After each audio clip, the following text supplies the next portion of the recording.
here. That's the intro music. It's the off night. I'd like to thank you all for stopping by. We're going to have a little fun. We're going to bring out our favorite poetess, our version somewhere between Henry Gibson and Sylvia Plath. That'll be Miss Susan to do her poem. But most importantly, let's set the stage for our host with the most, Mark Sweetman. Let's bring him up. Come on up, Mark. Hey! Thank you. Welcome to the off night. The off night is here every Monday night at 8 o'clock till 9. This started during the... let me get rid of the music here. This started during the pandemic when we needed a place for the comics to hang out. And that's how the off night came about. This goes back from the 1970s and 1980s when all of us started off at open mic nights. And then after we all started working...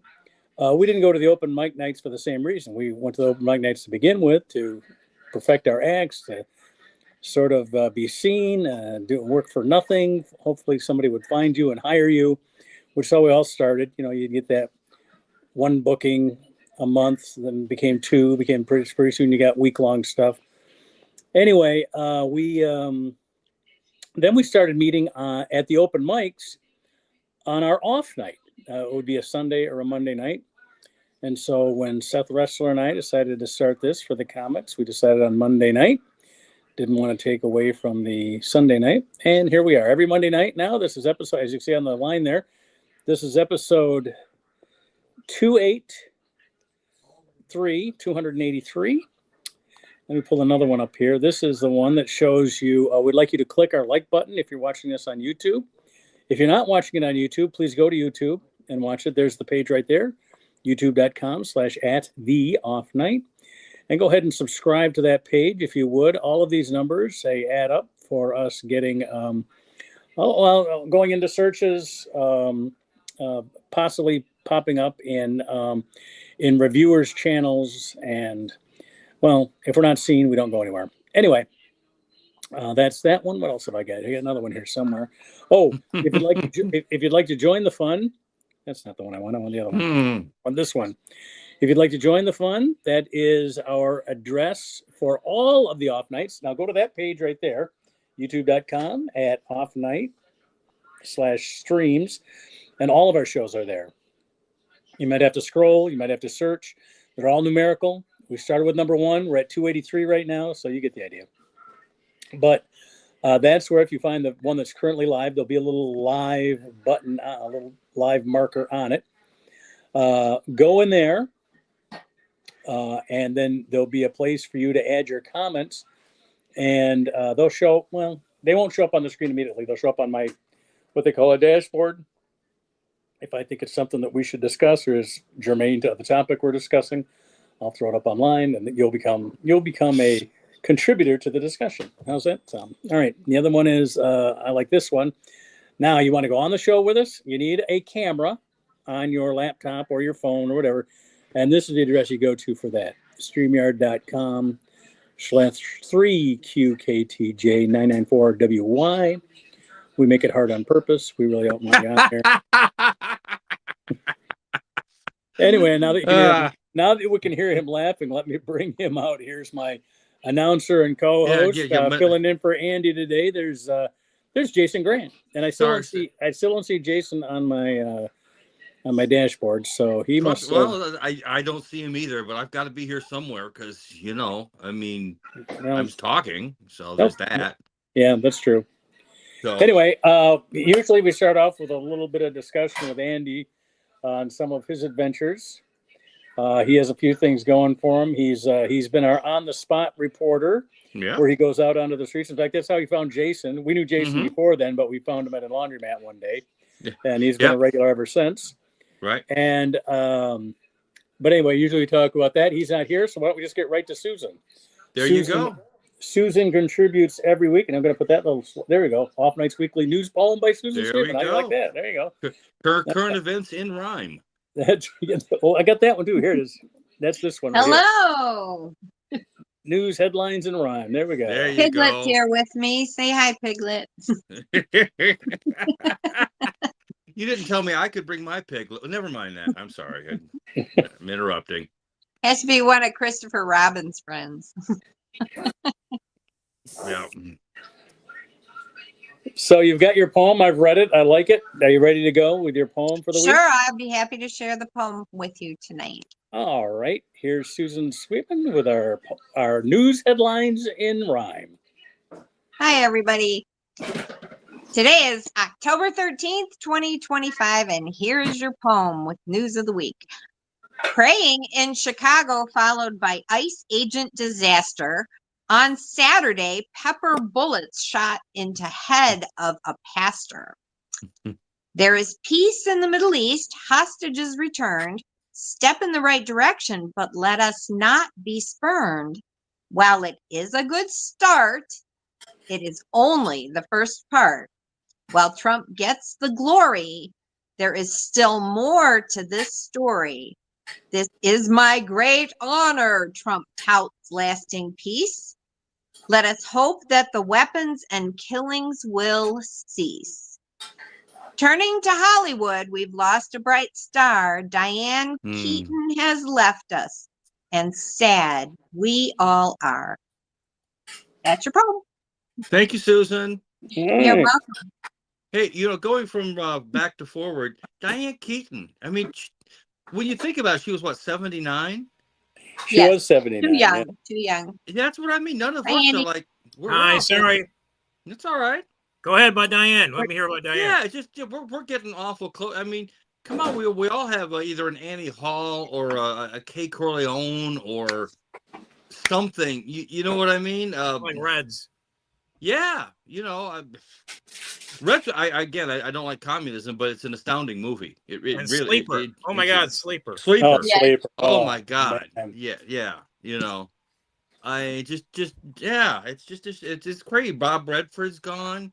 Listen to me to Bob Redford like I knew him, like he was my best friend or something. Bobby. Bob. I can't believe he's gone. Gone. Well, We call him Butch. We call him Butch. You know what, Diane? Anybody hear how she died yet? Has that come out? No. At 79, it could be anything, really. Could be anything. That's how old my mom was when she died. So that's an age to go. Maybe it's one of those things. Do we have the long sad goodbye, or do we just have the she's doing 100% until the day she isn't?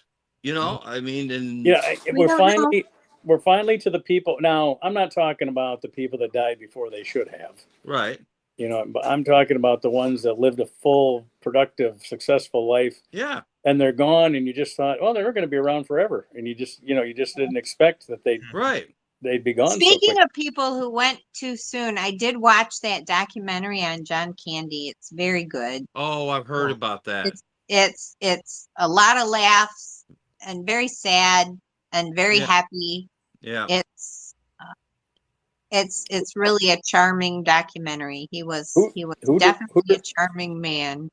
Who directed that? I forget. Well, where do we get? Is that on YouTube or has it been released to other platforms? I believe it was on. I want to say it was on Amazon Prime. Amazon Prime Video, yeah. Okay. Because I've been told. Somebody fact check that, but that's what I did watch it yesterday, and it was very good. Who directed the video about John Candy? Yeah. Yeah.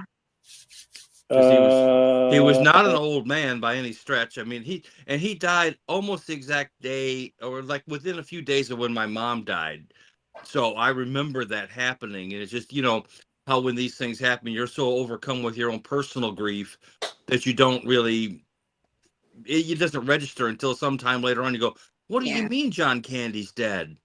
Yeah, you're a little numb because you're going through whatever. It's on Amazon Prime. It was directed by Colin Hanks. Oh, really? Yes. Tom Kid? Tom Hanks kid. Yes, that is correct. Yes, okay. and it was very well done. A lot of produced by Ryan Reynolds, who many of us know as Deadpool. Yeah. Oh, okay. Also the Mint Mobile guy. Yeah. also the owner of a Scottish soccer team. Soccer team. Oh, yeah. That's right. He does own a soccer team over there. And also just a charming, good-looking guy. Oh my goodness! Well, I'd like. All right. On that note, I think I need to say goodnight. Are you taking off? Well, you know what? I'm grandma sitting the cat. So okay. I just want to say that it was 3 minutes to go before the show started, and neither Jason or Andy were here, and Susan was willing to fill in. So thanks for that, Susan. Thank Really you. appreciate Thanks, it. Susan. And Thanks for thank covering you- for me. I'm thank you terribly for- sorry. Thank you for the poem, and thank you for giving me the expression "pepper bullets" because that's my new Yes. dancer name. Pepper Watch bullets. the video. Pastor is still alive, but not good. Pepper. Pepper bullets will be my new intro name now. I'm Pepper bullets. Got it.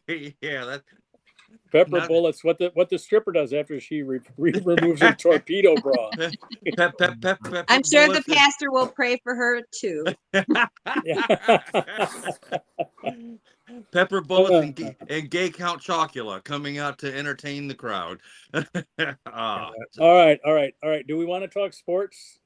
I think we have to. We're men, and it wasn't a great weekend. Ever since Sammy's left us, we haven't talked sports as much on this show as we normally do. Yeah. But anyway, first of all, if you weren't a Tigers fan, and I've talked to a lot of people that had no team in it, they weren't Seattle fans, they weren't Detroit fans. They just call it one of the greatest games ever. It was just it went 15 innings and nobody was really out in front. I mean, we had a 1-run lead at one time. They had a 1-run lead at one time. It was tied for 8 innings, and everybody's just saying just what a great game it was. Unfortunately, we always get to be at the end of that, Yeah. You know what? I felt at the end of that game, I felt like I felt when Jim Joyce blew the call on Armando Galarragos. Yes, that was going to come back to me. Yes. Yeah, that definitely. And I mean, give Seattle their due. Give us back our perfect game, please, please, baseball commissioner. That's something first off, how did that fat guy steal a home base? I mean, how do you feel? How do they steal second base? Oh, you mean that guy from Seattle? I mean, God, he the stole guy looks third like base. Yeah, he's like he stole third base, donut, and then suddenly grows. Yeah, and third base is the hardest base to steal because. Well, home is the hardest base to steal, but I mean, a second base, you have to throw it like 125 feet to get it and have a perfect throw like they had. They had 2 perfect throws in that game, one by their catcher and one by our catcher, where they threw the ball right where they needed to tag him out. The guy who caught the ball did not need to move his glove at all. That was just awesome. Yeah. I mean, that was just such a great game, and that happened twice. Yeah. That was just I mean, I'm still glowing about what a great game it was. I'm sorry my team lost, but that was a great game. But I knew that voodoo was involved. Dark arts were involved when when the bat split with a third baseman right there that could have won it for the Tigers. It's like that was basically voodoo or some sea witch from. You want voodoo? You want voodoo magic? Here's your voodoo magic. Last night during the Lions game, the Kansas City Royals set a record of being the only team ever in the National Football League without any penalties. Oh, well, they had Taylor Swift sitting in the audience, so I'm sure that the game was fixed on her behalf. There's no doubt about that. I mean, if there's a way, I think his wood around, that's pretty in trouble. There okay. You go. I know there's a lot of talk about Taylor Swift and how they're so kind to her and everything because she's bringing in a new fan base. But the NFL was doing quite all right without Taylor Swift. I don't think they really needed Swifties. Well, I think, we certainly want to look to our own behavior. We want to blame cast. And if I have an opportunity for a soft target, well, I'm going to take it. So, I mean, like Andy was talking about the fat guy stealing second base. Now, I don't know. I've never stolen second, but I've never stolen a base. I've stolen candy. So, yeah. But he looked like he stole all the candy. I mean, that guy, I can't believe he was. Josh Naylor, right? It was 30 bases throughout the season. Yeah, did you see? But did you see what he was doing though? He was taking advantage of the crowd. He knew that the way they prevent a steal like that is the second baseman or the shortstop says step off, and step off says to here's something. Here's I'm always teaching Andy about baseball. He loves when I do this. The guy behind the pitcher will always say step off. He doesn't say the guy's running on you. That's too many. Step off is easily understood. It can't be meant for anything else. It's 2 syllables. It has an S, a T, and an O sound on it. Step off. So it's very loud. And the runner though knew that he tested him a couple of times where he would go far enough before he stole. He would go far enough off that base to get to hear what the infielders were telling the pitcher.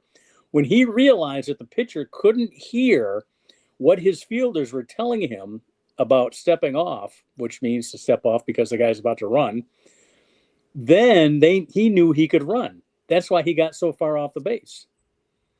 It was very, and the thing is, it's very, and you have to, what they don't show on television is, and you got to see this in the replays, is how he tested him twice before he took off. Oh, okay.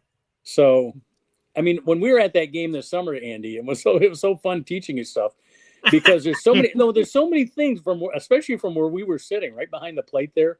Mm-hmm. You could see the whole field. There's no blockage. There's nothing in the way. I mean, we were far away from the field, but we could see everything, Mm-hmm. And there's so many things that happen that the camera doesn't catch. The only worse sport than that for television is hockey. I hate hockey on television. At least baseball, they can show the replay, but in hockey, they don't have enough time to show the replay. Hockey's going on and on and on. They'll play 5 minutes without a stoppage in play. Yeah. If there's no whistle or no, nothing to stop the play. And so you don't get to, remember that thing that happened 5 minutes ago? You can't really, I can't explain it to my kids what's going on. It's just a horrible sport. Well, and the thing with hockey, if you don't know the sport, it just doesn't make a damn bit of sense. Baseball, you can explain reasonably quickly. Well, the reason you can explain reasonably. Now, I don't know if it was the game I went with you, Andy, but there was a game this summer I went. Oh no, I think I was with my son Gabe, and we had a Brit sitting behind us. Oh dear. Oh no, not a Brit. A Brit. And he was like, "Oh yeah, this is my first baseball game." I go, "Oh well, let me tell you about baseball." I go, I don't know anything about cricket. I don't know anything about whatever you call squash or field handball or whatever the hell you guys play over there. Right. But the reason it's called baseball is because you're always safe when you're on a base, Mm-hmm. and you have to make it to home base. And you have to do 3 bases before you get to the home base. So home base is like the 4th base. And the reason it goes in a diamond like that, it would be a circle, except the runners, when they started playing, because they'd only go from base to base, it ended up being a diamond because they were carving paths into this field from first to second. If every hit was a home run, that would be a circle instead of a diamond. Mm-hmm. But because the fielding got so good after the game, after the game was played enough that you kept a player going from first to second to third to home. It's only on a home run do they do anything close to a circle. And you've seen that too. When you see a guy hit a home run, he doesn't go straight to first and then straight to second. He curves around and takes that long. He's got the applause from the crowd, so he's taking that long big turn, and he doesn't have to worry about twisting an ankle by cutting into a base real quick. So he does that long loping. And that's the closest thing you come to a circle in baseball is when they run that diamond on a home run. But it is such a mind game. It's like a chess match. It's just really a fun game to watch. See, I would just explain it to the Brit as saying that it's cricket for people who are not inbred. But that's no. But that's just me. I mean, Jason, I'm trying to get people to come to Detroit, not trying to chase them away. Have them go away. Yeah. Well, I mean, when you're being chased by a crowd with pitchforks and torches, at least you have their attention. So, I mean, there's that. So I watched the press conference today with our general manager and field manager, Scott Harris and AJ Hinge, and it was a good press conference. And it was like, I mean, the reporters always want to second guess them as if they could do better. That's what kills me. Right. It's like, or as if they don't remember that 4 or 5 years ago what an awful team this was. Yeah. Right. But in other words, every question sounds like, well, we're not playing anymore, but other teams are. What's wrong with us? Well, it's like they're blaming Hinge for taking out Scooble early. It's like, oh my god! Did you know that there were 150 pitches after he was taken out? Yeah, they played two solid games. I know 150 pitches after Scooble. I saw this in the paper today. 150 pitches after he was taken out, and we couldn't score 1 run with 150 pitches. And we're gonna blame Hinge for taking Scooble out? That's bullshit. I mean, and in the long run, there's only one team that's going to be happy at the end of the season. Every other team, save for one, is going to have these people sitting there yapping at them and nipping at their heels. I'm tell you what, my team lost that game Friday night, and I'm still smiling when I think about that. I went back and watched the replay a couple of times. It was fun baseball. It was a good game. And the thing is, these are games. Now, first of all, when we start playing in April, yeah, I have been to 3 April games, professional April games. Yeah. I will never go again. Maybe if I'm in Miami or Tampa. You mean somewhere where it's warm. San Diego, I might go to an opening day in San Diego. I do not want to go to baseball in Michigan until after Memorial Day. It's just too freaking cold. Yeah. Yeah. But October's perfect. Now, I used to complain that they went too close to Halloween. I don't complain anymore because our weather has gotten warmer at the end of October, so it's not we don't get the snowstorms I predicted when they expanded the playoffs. You know, when the Tigers won the World Series, in 1968, they won it on September 11th. Gosh. Wow. Yeah. So they expanded the amount of games too? Well, when the Tigers won in 68, they didn't have playoffs. It was the top team in the American League played the top team in the National League, and they played 7 games. That was it. So you were good. They only went to the 11th because one of the games was a rainout. It would have been done by the 10th, you know. Yeah. Wow. Yeah. Yeah. But then they started with 4 teams, 2 for the American, 2 for the National, and they play off. And then they went to 8 teams, and then they went to 7 teams. And I think that's where they're at now. I think they're at 7. No. Yeah, they're at 7. No, they're at 8 teams. Like hockey, where the playoff is as long as the season is, you know. You know what?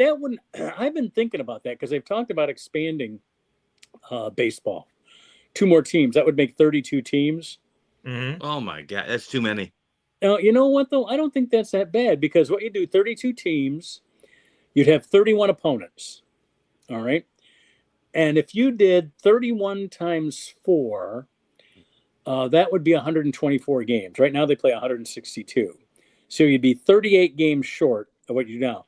But what you would do is you would play up to September 1st on a schedule, and then all of September would be positioning for October.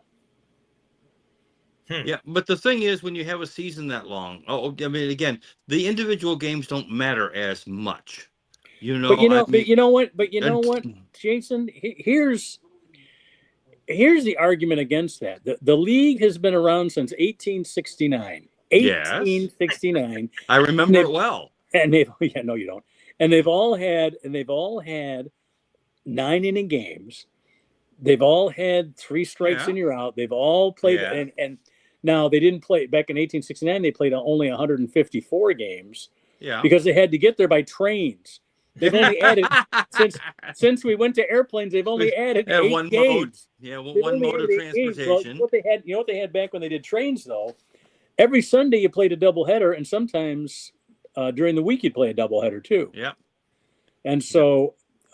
It's the money they want the 8 extra gates rather than the double headers, because double headers in the old days, you would play 2 games for the price of 1. In fact, Ernie Harwell used to say that all the time: 2 for the price of 1. Like he was selling the double header. I loved double headers when I was a kid because that's the way I looked at it too. We got to see 2 games.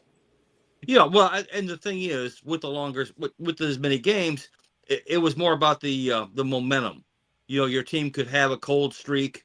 It could last a few games. You could have a 9-game losing streak, and then all of a sudden something would turn around.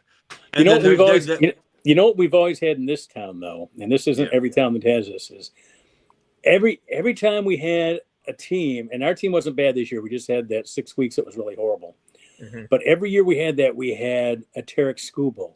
We had a Mark Fidrich. Right. We had a Denny McLean. We had a Mickey Lulich. We had a Jack Morris. We had a Sparky Anderson who could manage it. I'm talking about the pitcher who would stop the losing streak. We had Justin Verlander. Yeah. We have always in this town, and we got it with Tarek Skubal now. We always had that one pitcher that they could never really lose more than 3 or 4 games in a row because you'd throw that guy in. And he'd throw 18 strikeouts or something. Right. Yeah. You know, but that was sort of the drama of the game. Was just like, seeing that momentum come in and then build 1984, the way we started the season in 1984. Yeah. I don't know if there's ever been anything that has rivaled that in this town. It's been, what, 41 years now? But, I mean, the way they started off the season, what was it? What, 25 and 4 or 26? 35. It was 35 and 5. 35. My God. I mean, you understand how amazing that is? That's like being in the NFL and winning your first 13 games. Mm. Yeah. It's yeah. I mean, it's absolutely amazing. And it's but I don't know. Adding more, I'm not sure that we're really getting more. But what? Yeah, right now I know the Bears are starting to kick off against the Washington. I don't like to call them the Commanders. You call them whatever you want. I just wish Sam was here right now to sort of add his remarks. Sam was here to bitch. The Washington Commies are going to be playing today. Yeah, for Sam's pithy remarks on how he feels about his favorite football team. And by the way, he would remember the first season of the National Baseball League. Oh gosh. I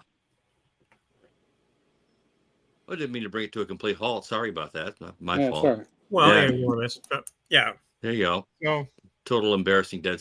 So Andy, what's up? Well, I was running late, but I got distracted by this Pete Hegseth. Were you watching him do chin-ups or push-ups? Or what? No, what was he doing that distracted you? It was this podcast called, That Fucking Guy. There's somebody two women. And they go through his history. They go through the history of these guys. The thing is like how drunk that man was. Yeah. For his entire life. That man, I don't think he's drawn a sober breath. You could count a sober breath. It's easier to count than when he's actually been drunk, Well, history is just so. How did he really got in because he was on Fox News? That's the only reason he got in. Yeah. He's gone through 3 lives. He's cheated on his wives every step of the way. Well, have you seen the man without a shirt? It's no wonder. Is cheat on your wife even a thing anymore? It used to ruin your political career. It doesn't seem to do that anymore. It will destroy your military career if you do it incorrectly. I mean, like General Patton had General Patton had a private. mistress. You screwed an ugly woman. Well, no, it's if you get caught screwing the general's wife, that kind of thing. That could get you into trouble. Or if you're screwing another officer's wife, that will get you drummed out of the service to this day. But if you just got some little thing, whatever you met at the cocktail lounge off on the side, then whatever. He's a warrior. He needs to do what he needs to do. Have you seen the guy at the gym? I mean, he's amazing. So it's it is not perfect, but I mean, yeah. Let me see. I mean, you have a guy who, Bob McNamara, take for example, someone who thought that you could just use metrics to determine everything. Not only did Bob McNamara give us the Vietnam War, but if we spin the clock back a little bit, he also gave us the Edsel. That should have told us right there. That right there. Or as they called Vietnam, the Edsel of wars. The Edsel of exactly. Exactly. I mean, what else could they have called it? It's the war we thought you wanted. But I was watching a British documentary on World War II today, an old one, and I'm watching this thing and I'm thinking, how we could ever compare Trump to Hitler? I have no idea. I mean, Hitler was so calculating and so masterful in his movements, and then when he decided to do things, and when he decided to pull back. And I'm just trying to imagine Trump being so thoughtful. There ain't a chance in the world that he should be compared to Hitler. Yeah. Well, and Trump doesn't have Hugo Boss to do the uniforms, so there's that. That's true. But you got to give Trump his due because he knows how to connect with the common man. John Stewart pointed this out that every speech, almost every speech he was on the stump, he'd always mention showers. The showers are so bad nowadays. Can't get any pressure at all. the showers. I'm gonna change that. I'm gonna make sure you get all the water you want coming out. The flow is gonna be better. Nothing about this stuff, nothing about this, this liberal, communist big plot to get Andy, hold on. You can continue here in a second. I just want to point out that your Trump sounds so much like the 4 kids on South Park. All right, continue. Keep going on. Go ahead, Kyle. No, but so he pointed this out, but that he was able to connect because people hated those new things to help save water, because they want pressure on the shower, but it wastes. I know, I hate him too, but not to that degree. Neither do I, and not to elect the guy, but that's how he connected with people. I mean, those types of things. But I mean, I know. That's kind of it. I guess. Hey guys, you've only got 3 years more to go. Just another 1,000 days. 1,000 days. Just and then JD Vance, and then I can't wait. I can't wait for the infighting over. I can't wait for the infighting over who takes over for Trump. Yeah. I'm just hoping he's not still alive. Well, if he's not alive, then it will be JD Vance. Yeah. So I mean that. I don't know that Eric necessarily wants it. I don't know that Trump Jr. because they rigged the market the other day, and I love this. They ripped off the crypto bros and shorted out Bitcoin, and then issued a tariff threat against China, and made like $140 million in a single afternoon. That's corruption. That's corruption. I've been stealing from my crypto. There you go. Exactly. I mean, Nancy Pelosi and Dianne Feinstein, sure, they made a couple $100 million by pimping themselves out to their husbands who were weapons manufacturers and brokers. But I mean, this is how you do it. You make it $100 million at a time. There you go. Drop that bet. Hey, baby, you killed the king. You come after the king, you better kill him. If you'd have left him alone after January 6th, he was a spent political force. The Republican Party, being the stupid party, was lining behind that idiot governor down there in Florida. And if he had gotten the nomination... Oh, you mean Boots? You mean Boots DeSantis? Yeah, Boots. I have a kind of a hypothetical Mark, that's question. brilliant. Exactly. These boots from made for walking. He was a 46-state Republican landslide loss waiting to happen. You guys could have run Joe Biden, an inflatable Joe Biden. You could have run an inflatable Joe by like the autopilot and airplane. You could have ran him and won away with it, but no, you had to keep coming after Trump, and every time you did that, you just blew money and power back into him, and you reinflated the dinosaur, and it came back to life. So here, next time, just leave him alone. Let him. That's why we let the old presidents go to wander off wherever it is they go. To hang around and they habitat for humanity. In the showers, exactly. They go to their little the Bohemian Grove, and they walk around naked and whatever it is that they do and whatnot. But no one cares anymore because you no longer represent. They all look like everybody. All the ex-presidents end up looking like Clinton. They're like one of those. They're turning into your parents' insurance commercials. Yeah, exactly. I mean, even Obama, who's, by the way, my age. I mean, we're within a few days of even he. He's out there in his dad show. His dad jeans and God bless him. Yeah, God bless him. And he and the only way they can get any pub is when he and Michelle go back and forth with the divorce. Which isn't going to happen. It's just like Bill and Hillary. Are they going to get divorced? Obviously not. Wait, I haven't heard this. Were they planning? You have not heard this? No. Yes, that's been going around for months. That they're not seen in public together. Yeah, that's like the Hillary and Bill getting divorced. Yeah, exactly. It's complete bunk. It's total bunk. It will never happen. Hey, I got a dad joke. For you guys. All right. Before I forget it. All right.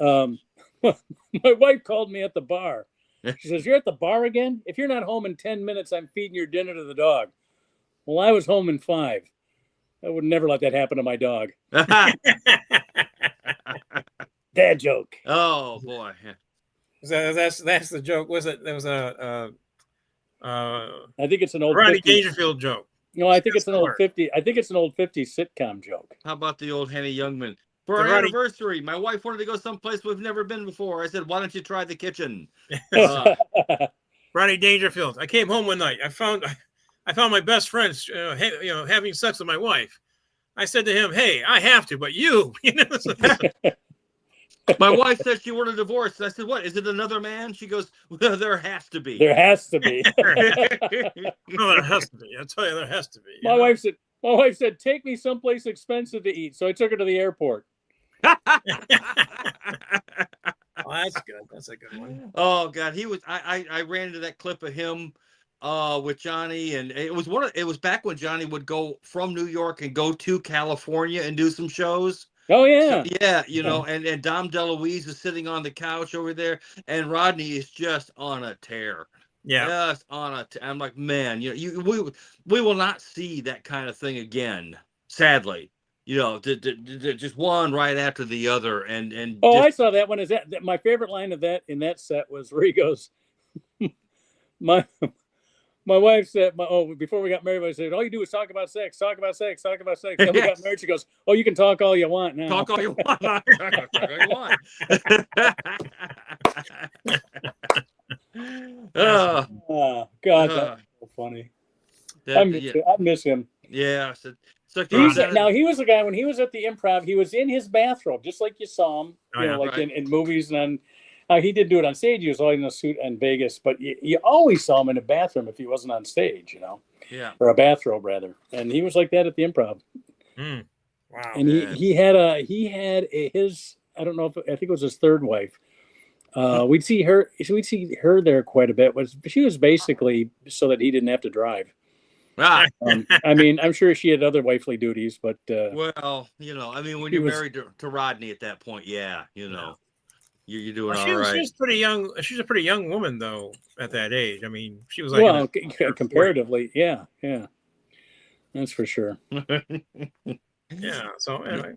No, oh my God, what again? I just had my jokes and my first wife. I didn't have all that accoutrement from Star. Well, didn't one of his wives die? Like his first or second wife? When he was still like a salesman, he was still he was a tin man. Yeah, he was a tin man. I tell you, I was a tin man. Yeah, and my wife gave up comedy for about 10 years, and yeah, but he had a big bag of jokes that he'd been he was doing that stuff, but he grabbed the bag of jokes and went back to it. Changed his name. Right. Was it Jack Roy? Was Jack Roy? It was Jack Roy. I tell you, I hate Jack Roy. Yeah. He was born Jacob Rodney Cohen. Yeah. Let me see what we got here. Wives.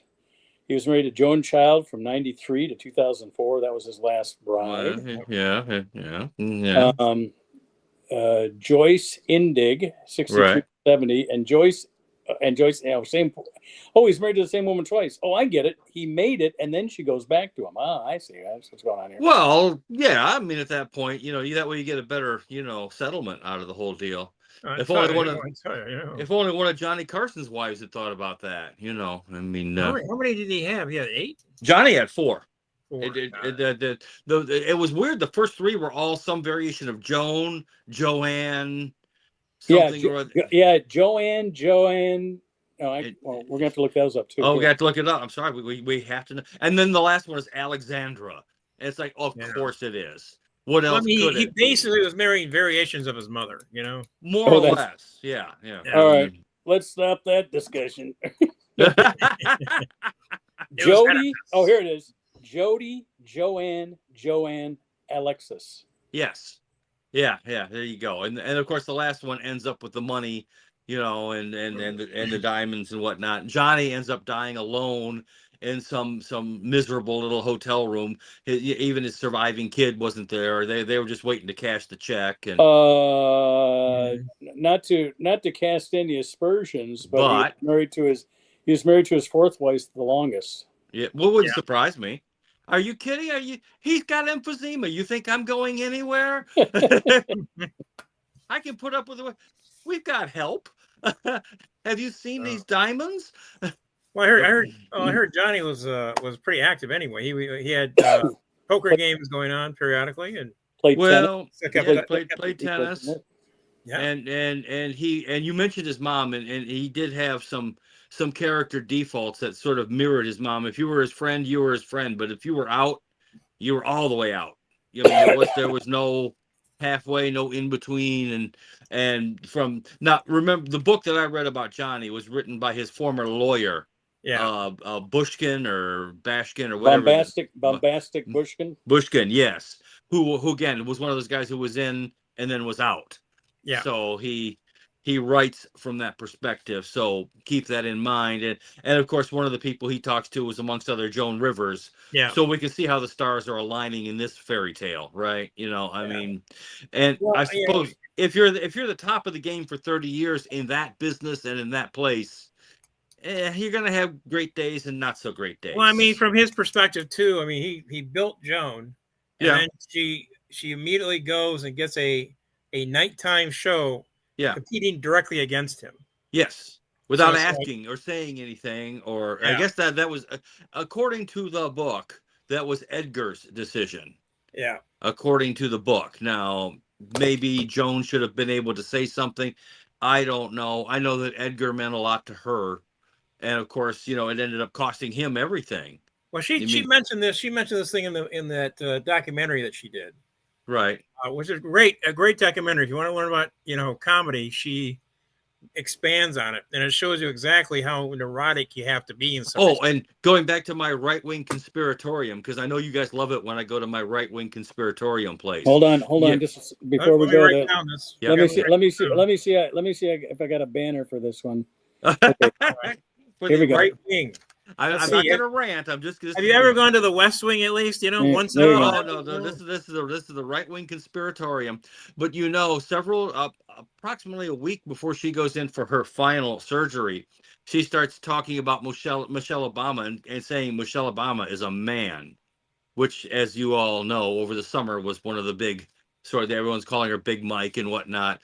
And then she goes in for the surgery, which she doesn't make it through. Although during the surgery, the surgeon does go out of his way to take a selfie with an anesthetized Joan. Yes. I remember. Yeah. I don't remember the Michelle Obama, but I do remember. Yeah. So again, one has to wonder if the powers that be that protect important people, like the Clintons and the Obamas, didn't come out for Joan. I got a trivia for you. All right. Where is the best place to get a sex change operation? Hillary Clinton, after you disappoint her. Not that. I'm saying where do you go? What area? Where is the best place to have that surgery done? I'm not so sure that you can phrase it like that. That's like saying, where's the best place to get cancer? I mean, what kind of surgery are you going to have?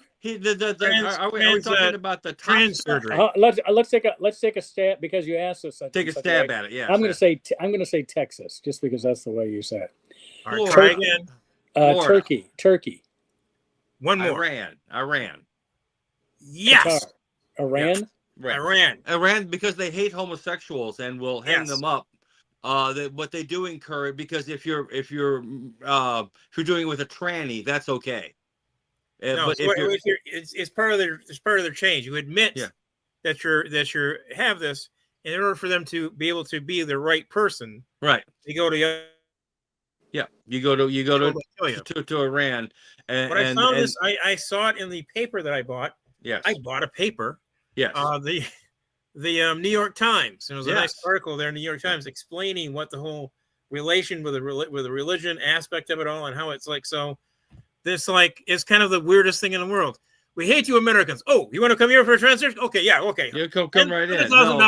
No, what they hate are well, again, you'll get me ranting seriously, because this is where the trans come on over. This is where they hang homosexual children up by the neck till dead on cranes while people sit and take pictures of them, not to bring down the mirthful aspects of the podcast. Well, how children, like you're talking about 18-year-olds? No, we're talking about teenagers. Where do you go? 15-year-olds. Yes. Where do you go for a hair transplant? Men's hair transplant. Well, for that, well, if we're gonna switch gears like that. I know. Turkey. You're right. You are You could- right. Turkey. I mean, Turkey, there you go, yes. because they're You gotta listen to NPR, buddy. You gotta listen to NPR. That's how I knew it. they've got hair all over the place in Turkey because you can't even. It's like when they stop shaving, they just sort of pick an arbitrary line, and I mean, and that's just sort of like, yeah, we shave down to here, and then the rest. Well, actually, they don't do that. They actually take a little bit from the back, but it's a scab that. Yes, forms on I top of your understand. head. Yes, and then I'm familiar with.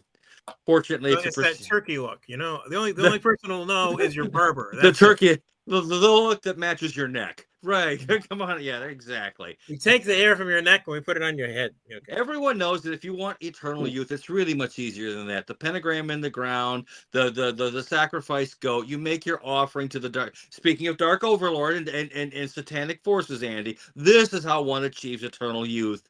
Now, of course, you never get it, and you end up being cheated by Satan, as portrayed by John Lovitz, and I think that's when you realize, hold on, he's the devil. Yeah, well, I thought that was good. John Lovitz. I'm the devil. I'm the Worship devil. me. Hi, I'm the devil. Yeah, worship me. Yeah, it never quite works out, but it's a lot less expensive. Mark? And you just have to explain to your neighbors the next day why there's a pyre with a dead burned goat on it and a pentagram cut into your lawn, and you're like, hey, mind your own fucking business. I'm going to be young forever. I often thought that I would offer myself and so that I could be like Tom Brady, say about 1935 or 35-year-old Tom Brady. And the devil's like, I can't. That's not me. That's upstairs. So well, what can you do for me? He's like Ron Jeremy. I'm like, what? Yeah, Ron Jeremy, late stage Ron Jeremy. Like, yeah, like in his latest mugshot. Ron, that's that and some Arby's coupons. That's all I can get you. Okay, there's 3% of the audience that'll get that. I know. I 3%. understand that. Okay. I've done George Perot jokes. Okay. Yeah, I know. All right. If you do it in the retirement homes, you will kill. Yeah, that's right. That's right. That's right. How many folks remember? How many of you folks remember Rita Bell? Anybody remember Rita Bell?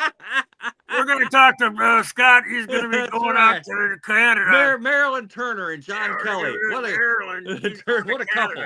Okay. Coming up next, Sonny Elliott at the zoo. Here we go. Bill Bonds at the bar. Yeah. We have some snow and fun. We call it snog. There we go.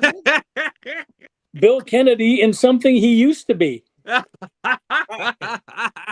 was one of the I killed the fourth Saint, pirate in Saint the Joe. third line back here. You see, we've got a little marker over there. I'm the one that's the guy holding with the cup flames up. in St. Joan. I'm killing her right there. That was his most famous role. He was the torch. He was the torchbearer in the Joan of Arc death scene. There you go. There you go. I mean, that's exact. So, Andy, when it comes to doing focused humor that almost no one will get, I've been doing it for years. I'm good at it. I know exactly what I'm doing. Trust me on this one. Yes. I mean, your album will be called Audience of One. Okay. There you go. It won't be like Dave Attell, who I was being related to a wonderful story where he was the middle act at a Florida, it's like Florida State or Florida whatever, but there's this big old comedy thing that they did that literally has their football stadium filled with all the kids and the faculty and someone tells them, by the way, you can't use four-letter language, no talking about sex, none of this, none of that. And Dave Attell goes, sure, no problem. Walks out on stage, proceeds to do the next, minute and a half saying every filthy, dirty word that he can. And that's Dave Attell. So, I mean, he's only scratching the surface at that point, and then proceeds to go on the filthiest, dirtiest, sex-filled rant of all times while the entire audience is roaring with laughter. And then the guy who's the clean comic, who's the headliner, has to come out and bombs for $30,000. And he says, it's the hardest bomb I've ever bombed in my life. What was the clean guy? That was Jim Brewer. Oh yeah, he was still doing Saturday Night Live. He said at that time he was getting $5,000 for a weekend gig. You remember those, Mark? You probably got a bunch of those checks laying around the house. You know what? I've been going through some old paperwork, trying to get rid of stuff that I don't want my kids to have to worry about. Well, not just worry about, but I'm going through all my grandmother and my mother's stuff, wondering why it was so important to keep. And I realized, I guess they thought they needed the receipts, Like St. Peter's going to go, did you live a good life? I've got the receipts. I've Do you got have the the, I've got the receipts. receipts. I got a question for you guys. What do you I'd like think to about think what do you think about the comics going and performing in Saudi Arabia? Well, especially when what's his name, Burrs already was heckling comics about doing it at Gaddafi's place a dozen years ago. Yeah. Again, if you know what, I can get it Well, all Chappelle went, Burr went. Yeah, I mean, All these major guys went, but I know you turned it down, Mark. Yeah. I know you didn't go because you turned it down. That's right. I turned it down because I didn't get asked. I mean, it's real simple. If Saudi Arabia asked me to come do a show and they're willing to pay me, I don't know, $25 and some casino coupons. If I got $1 million, if I got going. $1 million to go to Saudi Arabia to perform comedy, I would go to Saudi Arabia. I'd perform comedy. I'd cash my $1 million check, and then I'd say, "Mark, who?" Yeah. Well, so no matter, because it's about the freedom of speech. They basically said you couldn't talk about the king. You couldn't talk about this. That. You couldn't talk about Muhammad. You couldn't talk about the king, and you couldn't talk about the general's mother. I don't know, something. Yeah, you couldn't talk about the death of the journalist that was hacked up to death. Right. Because he said something bad about the king. Well, it was more than that. His family is a family. The Khashoggis were being a pain in the butt of the royal family, and they showed them what happens to pain in the butts of the royal family. It doesn't. And no, it's bad. It's bad. You end up leaving one piece at a time. It's like a Johnny Cash song. And it didn't cost a doggone dime. Yeah, with bags and hacksaws. Yeah, it was one piece at a time. Exactly. And it didn't cost a goddamn dime. That's right. Yeah. So I mean, exactly. So you don't think there's should be any consequences for it? Well, it's up to you. What kind of consequences should there be? I don't know. It seems to me that if you're a comedian and you're in favor of freedom of speech and all this stuff, to go to a place like Saudi Arabia is hypocritical to what you're actually performing. Well, then you shouldn't do television either, because they limit your speech on television, right? What's that? I said you shouldn't do television either, because they limit. It's not about limiting your speech. It's not about limiting your speech. It's about basically, what is happening there in Saudi Arabia is that they're basically arresting journalists for telling the truth. So don't do any journalism. Just do your act.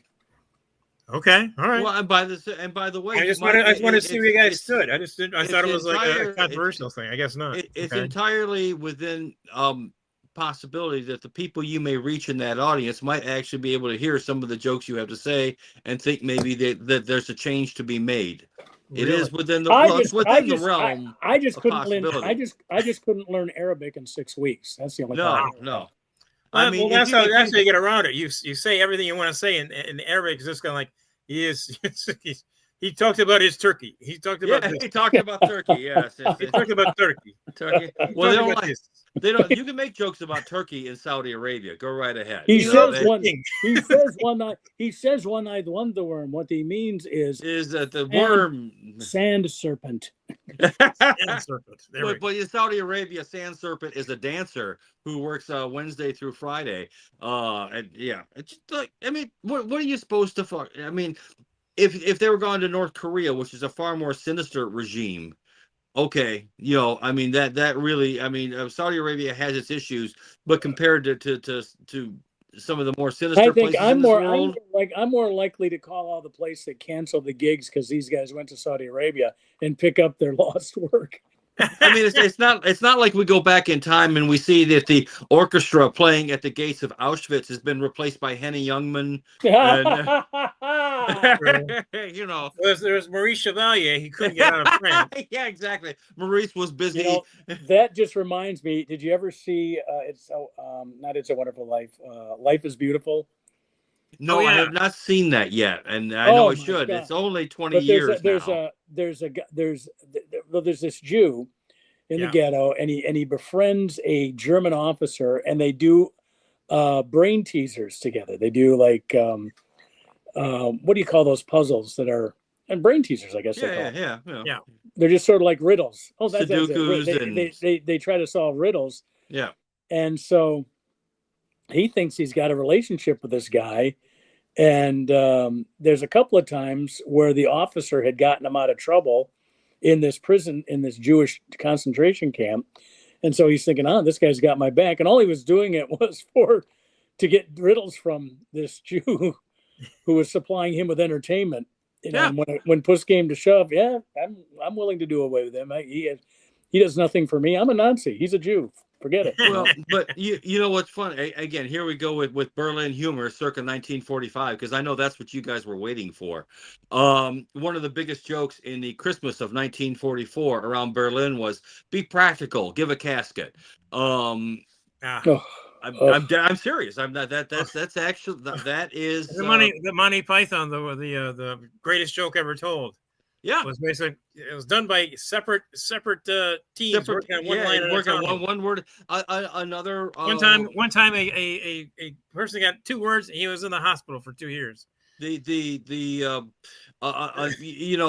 another thing, another expression that was popular at the time was, in 45 they said said, "Give us 10 years, you won't recognize Berlin." Well, at last, a promise he kept. There were Germans that not everyone was a dyed-in-the-wool, a Sieg Heil. They only achieved in terms of electoral like 33%.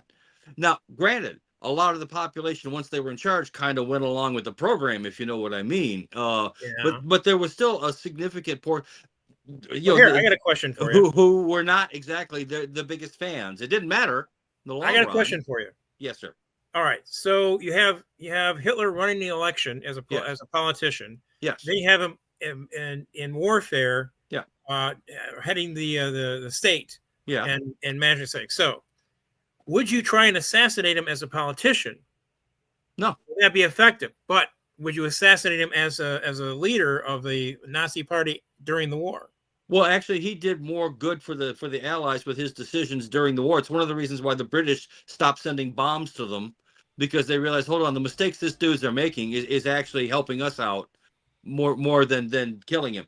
And one of the reasons why, if you tried to kill him as a politician back during that time, is Hitler was not. I know you're ready for this, guys. Sit down. He was not the only extreme German running. Can you believe it? There was more than one. Now he kind of gets to the top of the heap. But there were other people. Ernst Röhm, whenever we have a gay pride month, I want to do a nice long bit on my favorite gay patriot who was killed and hunted down by his own government. And of course, I'm speaking about the military hero and leader, Ernst Röhm, who, this sort of extremism was not unusual in Europe at that time. And certainly it became the most virulent then. And I know this is switched from being a comedy right into one of my little history diatribes. You can feel talk about the fun just coming through the airwaves.